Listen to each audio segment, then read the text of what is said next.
All right, welcome to another episode of the New Labor Movement Show. I am one of your hosts, Troy. I'm still Ray. And we are back to talk another week of local law, labor, and politics. Well, this one isn't so much local as in it's, sometimes you have to ignore the local because there's one thing that's so overwhelmingly dominating the news. And in this episode, Troy and I get into the, I guess, the legal challenges and ramifications of Mr. Trump. Let's just say challenges. The elections. And let's just say challenges. Right. We'll say the challenges of the challenges. We'll say that, right? The challenges of the challenges. And I am for it. I believe Troy is too. I think we disagree on why and how to challenge. But I do think we both believe that the challenges to a certain point are appropriate. Would you say that? Challenge. maybe we don't agree. I personally have no issue with him saying or challenging. If you think something's wrong, you have the right to challenge it. And based on what, though? What he does have to do is accept the facts. Like, based on what, though? You think something wrong, you spent all this money, taxpayer money, on court cases, challenging stuff that people went to court for, and the judge asked them, what do you have? And you say nothing. So based on what? No, listen. Well, see, that's not true either. I mean, there's there were a lot of irregularities, but I just don't think those irregularities add up to changing the results. I mean, just like I said, I could bring up different things that probably could have been changed and may change the election, but maybe not, because I don't want someone to win on a technicality. Like you have it where. Like in Georgia, the government, under the Constitution, the only people who are allowed to change election laws in the states are the state legislatures. Georgia, they never changed it that way. The person who runs the elections there went on a consent decree with Stacey Abrams, and they changed some of the ways you could do stuff. Like if you vote in person in Georgia, you have to show an actual photo ID. When you vote by ballot in Georgia, you just have to match a signature. So obviously that's two levels of, you know what I'm saying? That's two different burdens of proof for two different types of voters. It's all pulling at straws. It's pulling at straws. No. Yes. It's I'll tell you right now. You look at the number that's there. You look at anything that had to do with voter fraud. They go into court filing cases, and when they get the case, the judges ask them, "What evidence do you have to present?" He said, "Well, it should have been like that's not what a court. You're a lawyer. Like, what the evidence you have?" They ask them. They have to say none. In court under oath, what evidence do you have? None. So why are you bringing a court case for? Well, first of all, those were not Trump ones. Trump ones have been moving along. No, some of them. You're right. You have to look at it this way. If I'm him, I look into it because I'm mad. No. Think about this. He lost the presidential election, but yet the Republicans may, by the time it's all over, may have flipped 15 seats in the House. Say it again. Think about this. If you're him and you're seeing how it normally goes, I lost my election, but Republicans gained. They basically held every seat in the Senate except one, and they flipped. As of right now, they flipped I think it's 10 House seats. I thought it was more than that, but what does that have to do with him? He could give. Most people don't split the ballot. Most people don't say, I'm going to vote for a Democratic president, and I'm going to vote for a Republican senator or a Republican congressman. Usually people go all the way straight down the line. Usually. I'm not saying fraud. I'm saying irregularities. Listen. The other thing that was weird is they have 18 or no, was it 19 or 20 counties in the United States they call bellwether counties, meaning in the last 40 years, the person who wins the majority of these is usually the president. They usually vote the way the country's going to go. Trump won 18 out of 19 of those and still somehow lost the election. He also went to bed winning like 10 states and then woke up the next morning after they stopped counting and this. So again, I am not saying fraud, but if you're him and you have all this data points, not fraud, data points, you go, hey, it's worth looking into. No, it's not. You're grasping I the don't know why you're straw. laughing. You're trying to make stuff up because you're trying to say that you could bring anything up to make a point and be like, it's worth looking into. It's bullshit. It's not worth looking into. Aggravates me around you when you think no, of course it is. No, oh my God. no, there's no merit to any of that. No, there is. Of course there is. Okay. Of course there is. I'm not saying fraud, but if you have these 20 counties predict the president for the last 10 elections, and then all of a sudden this one doesn't, wouldn't you say to yourself, I want to look into it? No. I'm not gonna say, because traditionally, if enough blues come in. No. So then I'll ask you this. So then he should be like, well, shut up and take it? Yeah. Does he have a right to look into anything? Does he have the right to say, you know what, I think that was wrong. I should look into it. And then they look into it and then they find nothing. You say, okay, we looked into it. It's okay.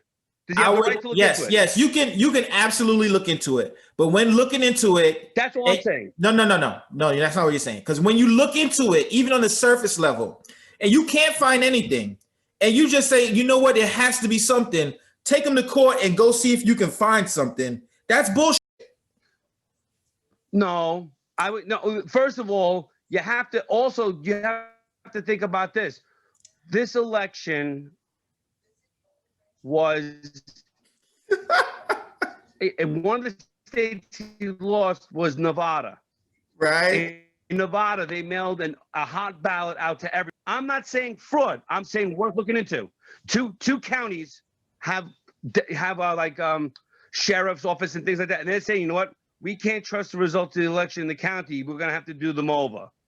And again, even if they don't overturn the elections, I'm fine with that. I want to look into it. I want to make sure it was fair and square. That's all I want to ask you a question. Also, I want to know why in all these places where they count the votes and they look at the signatures, in Georgia and Nevada, Arizona, and one other state, normally the threshold is 65%.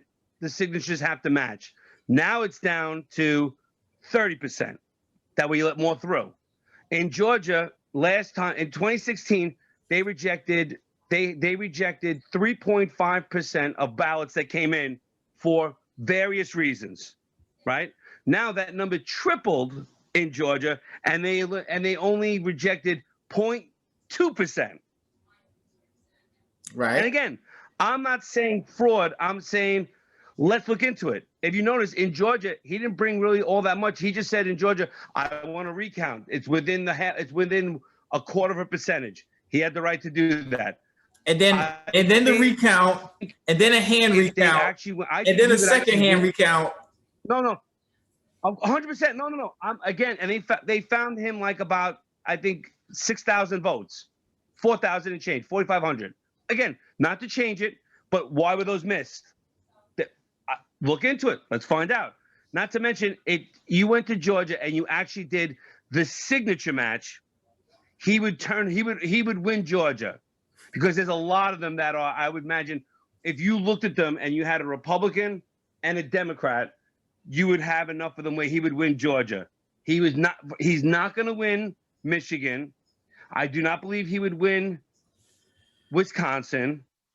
I think he probably could have won. If you really went tooth and nail, he probably would win Nevada. He still would lose Arizona.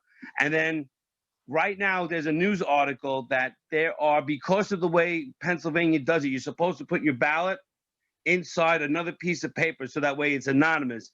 About 100,000 of those ballots came in, that what they call naked ballots. Those all should be thrown out. that also may give him the win. Now, where I stand on that is, you're such an American. listen, I hate winning on a technicality. It doesn't sound like it. Doesn't sound like it. No, listen, let me hear me out. Okay, I lay out my case, then I lay out my point. Okay, go ahead. My case is that on a technicality, if the signatures doesn't match, you should by law reject it. Now, that being said, I do have some reservations. If the person really voted for Biden and they are allowed to legally vote, like they're a citizen or they have to whatever, I have a hard time removing them based on the fact they didn't put an envelope inside another envelope. Now, if they're an illegal voter where they didn't have they weren't registered or they were wrong person, wrong address, no ID, fraudulent, yes. I hate I hate disenfranchising people on technicalities. I do. I really do. And once you take all that and you do all the math over again, he won't win Pennsylvania, Michigan, or Wisconsin, which means he doesn't get where he's got to go. Now, I want him to go after everything. Dead people, people who aren't registered, and it's probably, if you add it all up, it's probably 0.5%, 0.75%. Honestly, he doesn't even care about going after that. He doesn't care about if it's nothing that it gives. How do you know? Well, then why would he do it? Because here's a better point. Do you care about it?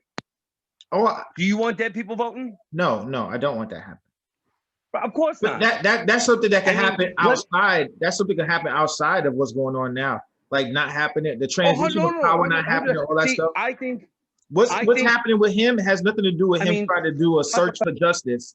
It's all about him trying to see if he can finagle his way into taking a win by any means necessary. Wrong word. I think finagle's the wrong word. I think, you know what? I think because you dislike Trump, you dislike his motives. Because if the shoe was on the other foot and he had won and Biden was doing this, you'd be like, oh, we gotta make sure. And by the way, I would not. Trump had won and this was Biden. You would. No, I would not. If you see, listen, even whatever election, if you see something, you see the votes in front of you, and you know what they are, and you talk, and Biden was trying to do something where he was going to try to more or less use the courts to try to take away the victory from Trump. I'd be like, no. No, man. Let me ask you this: say in Pennsylvania he went to court and he did find out that for whatever reason 50,000 people came from New Jersey and voted twice. I'm not saying it, but 50,000 people voted twice in New Jersey and then he got those turned over and he won because of that. Would you say he stole the election, or would you say that he won it fair and square? I would say fair and square. If you have a legitimate reason to go after something that you think is a fraud and you find behind it and search it, that's fine. And why I have always been behind him, but that's not what's happening. Looking after, count all the legal votes, and I don't think he's done anything out of bounds. And has he tried? Has he sent canaries in the coal mine? Yes, but that's part of the process. You want to get these in front of a judge, but it's not part of the process. You just making it up. That's part of his process. That's making stuff up to try to see stuff. How about no stuff with the walls with sticks? Did you have a problem when Al Gore took 37 days before he conceded? Oh, absolutely not. And especially knowing what happened after the fact, that the votes really went in his favor and he was supposed to win. No, There was there's a documentary on it. Watch the documentary. There was at no point was there ever a time where Bush was ever trailing in Florida. Now, when they did the recount for the votes, it wasn't in Al Gore's favor that he actually never once did he officially lose. Now, not officially. When they did the recount, you hear stories that in Dade County that somehow 5,000 votes got lost, but Dade County is a Democratic stronghold, so I don't know what happened to those. And then they started going, well, think about this, and here's where you're gonna go. You have the guy's brother who's the governor, the person who made it was a 5-4 decision. The judge who made it was Clarence Thomas, who was picked by his father, right? And the brother picked the person who was the attorney general. Right? Listen, Is that the case you would make? listen. The case the same things you make is already said. For what Al Gore was robbed during that election. Just plain and simple. You got robbed. You got legally robbed. But I don't know. No, I think the right. And listen, even with I that, think he wanted fair and square. Even with that, there's a basis for argument. There's a basis for argument. Right now, there's no base. There's not even a basis for argument right now. I'm not in favor of him stealing an election. If there are illegal votes out there, then yes. Even technicalities, yes, I would say he won fair and square, but I wouldn't. I don't feel 100% comfortable, disenfranchising somebody on a technicality. A signature is one thing, but like the guy forgot to put a second envelope, or in some states you have to get another witness. Like there's a couple, some states have it where, and listen, I get it. You have, for security reasons, you want to make sure that some things are witnessed or okay. See, the way I deal with this, you got to do away with mail-in balloting, except in extreme cases. You're sick, you're whatever. You could always do this better. The way you take care of this, early voting in person, because right, what it is. Even if everything went smoothly, everyone knows that if you normally have 1 in 30 votes that are mail-in, and then it goes to 1 in 3, there is room for the appearance, if not actual fraud, and that undermines the confidence of the election. If 95% of the people vote in person, even if it's early, but they vote in person, you eliminate a lot of that. Well, maybe you know what I'm saying. You take away the question, and again, I'm not saying that someone did something wrong. I'm just saying that you take away the question. That's the best thing to do. Unless you can show me some proof that something is happening to fraud, which nothing has happened, I don't believe you should take away. People should have as many options as possible. Make it as easy as possible to cast a vote however they see fit. If there's a point where you can show that there's some type of fraud behind mail-in voting, then fine, we could talk about eliminating it. But so far, for all the years that has happened, no one has been able to show any fraud, even at a point now where they're highlighting and try to put an extra emphasis on it. And everyone is saying it's been the most secure election that we've had like ever. Yeah. Just so you know, the guy who said that also represents the company who does the elections. So a little shady there. Okay. Again, I think elections are about, a lot of it is about accuracy, but a lot of it's about appearance. If people don't feel that it's on the up and up, then you lose the integrity right then and there.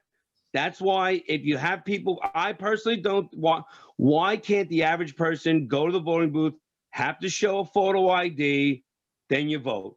And listen, you want to open up voting 2 weeks before, so that way people have 15 chances to get to get there. Fine. Do you want to have absentee ballots because I'm in the Navy or I'm going to be away or whatever you want to do? 100%. But that should be so few and far between. Open up hundreds of polling sites. Make election day a holiday. All that. I would be for all that to eliminate. I mean, first of all, the thing you never talk about is ballot harvesting. There are so many people who, they have cases convicted of people, San Francisco, New Jersey, Louisiana, South Carolina, upstate New York, Ohio, where people get caught ballot harvesting and throwing away thousands of ballots. And while I think the presidential elections are mostly immune to it, because you would need, like I said, think about it. Even if you have a statewide whatever, and you have to win a couple of states, it's very hard to make, 300,000 votes disappear, no matter how good you are. Mm-hmm. I agree with that. I think this election has highlighted that it needs to be more of a universal standard. I definitely want the states to handle the elections, because the less centralized you have it. You just contradicted yourself there. That was what I was going to ask you. you want it to be some type of universal standard, but then you want the states Correct. to handle the elections. Those two don't go together. Well, yeah. Well, first of all, you can do it because now That's it why would the only federal government apply- used to have a standard that was set, and everyone had to follow that standard, and the states were implemented based on that minimum standard. Any changes Well, want to be made just so to you the know, federal yeah, well, government. the state, But the Supreme Court changed that. the federal government sets that they can't set the bar, how high the bar is, but they can They set just the set the minimum. minimum. Exactly. Right. So they could make it a law that in all federal elections that you cannot have you can't have early voting longer than this or But longer the, than that. but the Supreme Court changed that now. So No one wants those because I think honestly, I think both parties, I think it favors one party more than the other, but I do think both parties in certain states, they want that little bit of wiggle room. So that way, if it's close, they can nudge it one way or the other. I honestly, I don't think that a lot of these states want it 100% accurate. They want a little bit of wiggle room. And that makes no sense. And that's why I said, yeah, that's why you said the statement you made it contradicted.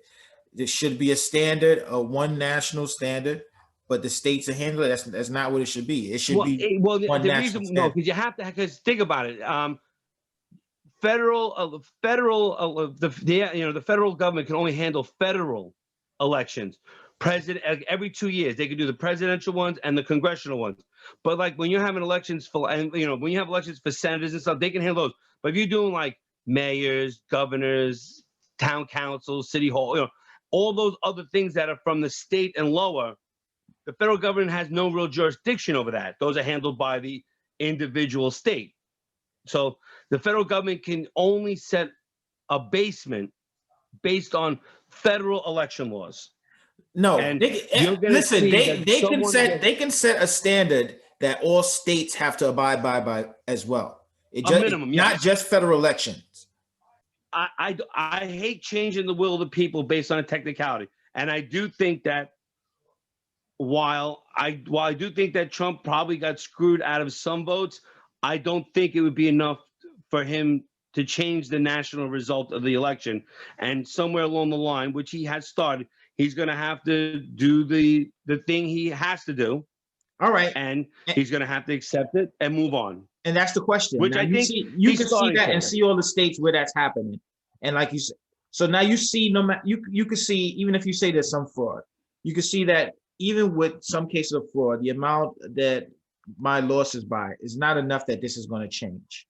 So then if that's the case, then why do you bring up all these cases and why do you do all this theater? Why do you try to put it in the courts? Why do you try to go get the electeds who have to go and certify the election to not go by the vote count of their state and change it and just appoint you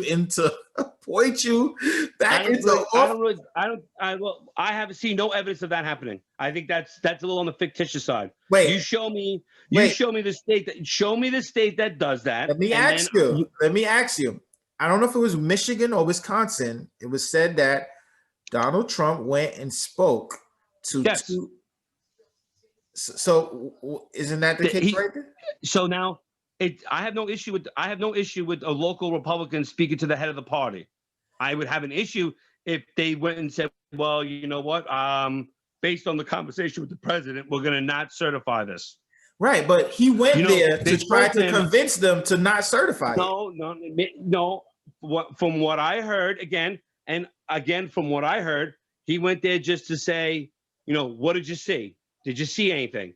Was it because those people said that, listen, we thought we saw some funny business. They went, they recounted, there was no funny business. You can't tell people, you can't talk to the president. That's illegal. It's not the way this country works. No. Listen, I'm not saying they can't talk to the president. They can. I'm talking about his intention of going to talk to them. But if you say he went all the way down there just to ask them what they saw, okay. Yeah. Okay. Let me ask you this. Can you read his mind? No, exactly. Do you know he did that? What else can I say? I said, that's okay. All I'm saying. Again, I cannot prove it, right? I Thank cannot you. prove it. No, me personally, like I said, I hate when people insinuate, and I know you do too. Okay, I you would prefer it to be insinuate. more You like- insinuate all the time. I insinuate with facts. I insinuate with facts. If you say so. Don't you want the most accurate election you can have? No, that I do. I'm almost 100% sure he was not trying to go to shore up the accuracy All right, of the again, elections for the future going forward. Listen, I guess you're far smarter than me, and you can read minds. So if you read the president's mind and that's what he did, shame on him. Shame on him. I want the election to be as accurate and as fair as possible. I'm sure he was dedicated to making sure that the election going forward was just and safe. That's why for the past years, when they spoke about it since 2016, he definitely implemented that bill and put the money forward to try to shore up the elections for this year coming up. How so? No, that's sarcasm. He did not. The bill was in front of him, and money was trying to dedicate it to shoring up the elections, and they shut it down. I want a fair election, and I think the fairest way you have elections are in person with identification. All right, that has been another episode of the New Labor Movement Show. I am one of your hosts, Troy. I, again, am still Ray, and surprise, surprise, Troy and I felt a little differently about something, but, you know, that is the spice of the show, I guess, as they call it. And now as we approach the holidays, we want to take out the show and try to put a little Christmas carol to the season. So coming up before now until December, we're going to be putting a little bit of Christmas spirit into the end of the show. So as we go out, theme song, we're doing Christmas carol. Good, I like it. As we go out, enjoy. Have a good one, folks. Joy to New York, with spectrum's gone. New York will soon be free. Goodbye, your lies, goodbye, so speed. Taking crap right out of town. Taking crap right out of town. Taking crappy service and get out our town. Joy to New York, when spectrum's gone. New York will soon be free. Let every home prepare some room. The cable work that day will take some bills away. With no worries, cable will work that day. Joy to the world when scabs are gone. Let's bring back local 3. Give us back our pensions, give us back our health care. Take a union busting ways, take a union busting ways, take a union busting ways.